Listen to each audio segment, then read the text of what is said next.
The Government Accountability Office, which is the nonpartisan wing of Congress that investigates budget matters, has launched an investigation now into Donald Trump's farm bailout, which was designed, or at least sold to the public, as a way to help all these farmers who are being demolished by Donald Trump's trade wars.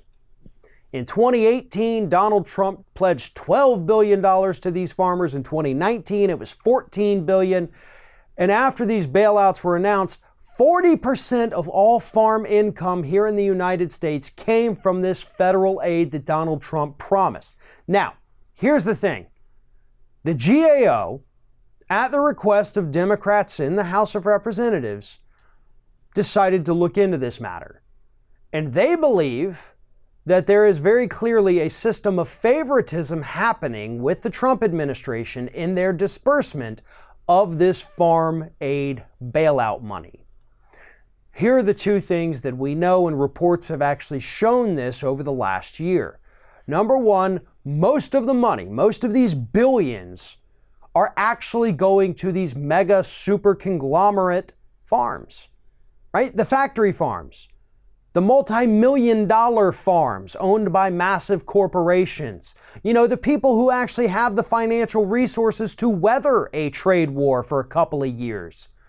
They're not taking a big hit, and if they are, those profits are going to come back as soon as this thing ends. But that is where a lot of this money is going. It's not going to the average little mom and pop farm who, then sell their crops to a food distributor, who basically have to live season to season.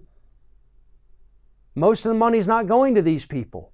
And that is why we have seen bankruptcies among this particular group of farmers skyrocket to a high we haven't seen in over a decade. And that's 100% because of Trump. Those are the people who were meant to be bailed out, and they didn't get it.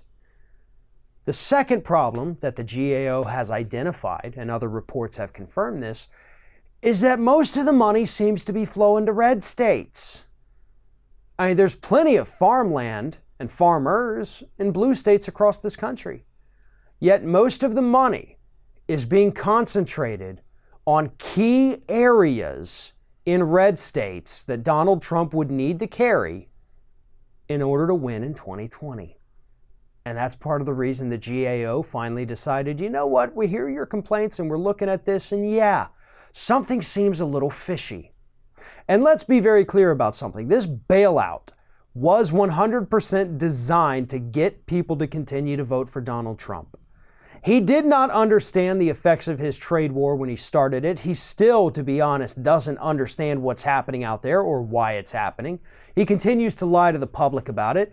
But he understood, I guess, after maybe somebody in his administration told him a few hundred times that Americans were in fact suffering, particularly farmers.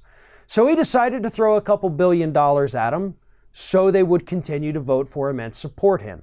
Because if he were to lose that support, if he were to lose a lot of these Midwestern states' support because his policies have bankrupted them, he would have no path to victory in 2020. That's what this money was about. And now we're finding out, and hopefully we're going to find out even more from this investigation, that those people who have been the hardest hit from Donald Trump's trade wars have also been getting screwed by Donald Trump's bailout program. And I'm willing to bet that that's probably not going to be a very good thing for him when people go to the polls this coming November. Thanks for watching, everyone, and well, here comes the awkward part at the end of the video where I ask you to like, comment, and share, and subscribe for more content from Ring of Fire.